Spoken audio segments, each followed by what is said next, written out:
Provinsi Maluku menerima bantuan sosial senilai Rp583 juta dari Kementerian Sosial RI pada Senin 10 Oktober.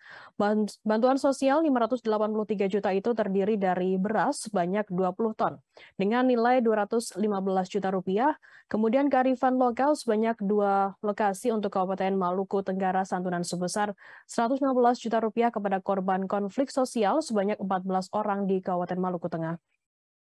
Informasi lebih lengkapnya akan disampaikan oleh rekan jurnalis kami dari Tribun Ambon, ada Tanita Patiasina yang akan melaporkannya. Silakan rekan Tanita.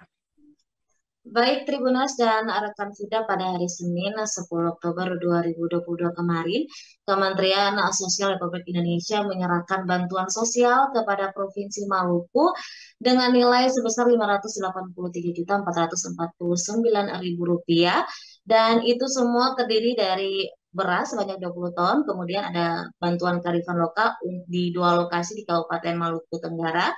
Kemudian ada santunan sebesar Rp115 juta untuk 14 warga korban konflik sosial di Kabupaten Maluku Tengah. Juga ada lagi bantuan langsung berupa kursi roda untuk 5 penerima manfaat dan juga tongkat adaptif untuk 42 penerima manfaat. Selain dari Kementerian Sosial, ada juga bantuan berupa non fisik, dana perlindungan perempuan dan anak tahun 2022 untuk 3 kabupaten kota di Maluku sebesar Rp1.257.200.000 itu untuk tahun 2022, dan tahun 2023 untuk 6 kabupaten di Maluku sebesar Rp3.549.200.000. Dan penyerahan diserahkan secara simbolis oleh Ketua Komisi 8 DPR RI Ashabul Kafi di kantor Gubernur Maluku kepada Wakil Gubernur Maluku Barnabas Ono, juga ada PLT Sekretaris Daerah Sadali, terus kemudian ada Dinas Sosial dan Dinas Pemberdayaan Anak Provinsi Maluku. Untuk Sekretaris Ditjen Rehabilitasi Sosial Salahuddin Yahya mengatakan bahwa bantuan-bantuan ini diberikan oleh Kementerian Sosial, beberapa bantuan kebencanaan tadi, kemudian bantuan rehabilitasi, ini untuk membantu masyarakat di Maluku untuk sebagai bentuk support kepada generasi sosial supaya tidak rentan terjadi gesekan-gesekan di masyarakat, supaya tidak mengganggu Kamtibmas juga di masyarakat.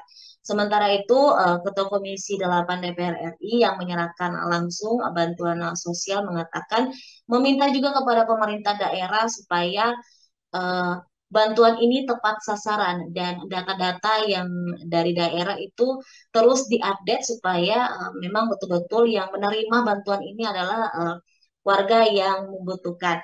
Dan kedatangan Ashabul Kafi, Komisi 8 DPR RI ini juga sekaligus reses kunjungan kerja di Maluku dan mendengar langsung apa saja yang dibutuhkan oleh setiap dinas-dinas di Maluku dan juga kepala-kepala agama yang ada di Maluku, dan beberapa di antaranya itu melaporkan langsung bagi apa permasalahan terkait dengan BLT BBM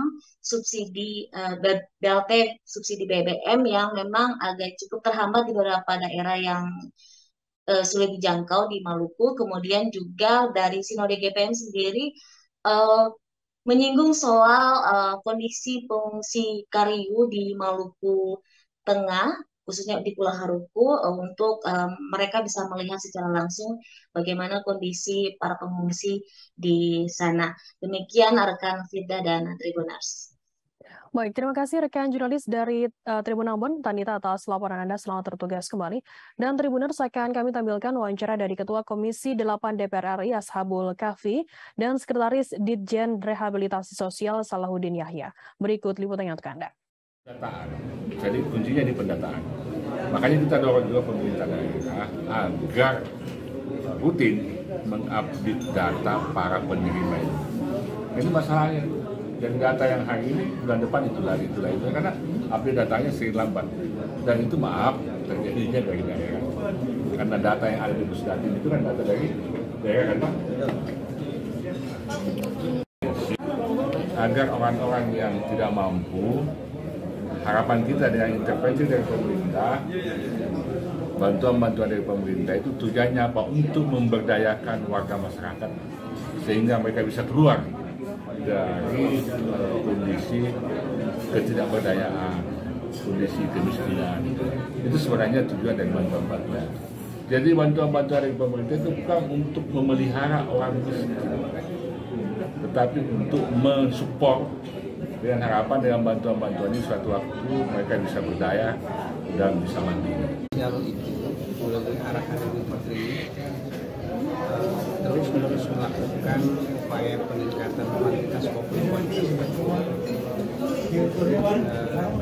bantuan-bantuan reguler sebenarnya tadi dinas sosial menyampaikan seperti PKH, kemudian ada BPT sembako ya, yang selama ini sudah berlangsung dari Januari sampai sekarang. Lalu ada program baru yang dikembangkan di Kementerian Sosial, namanya YAPI.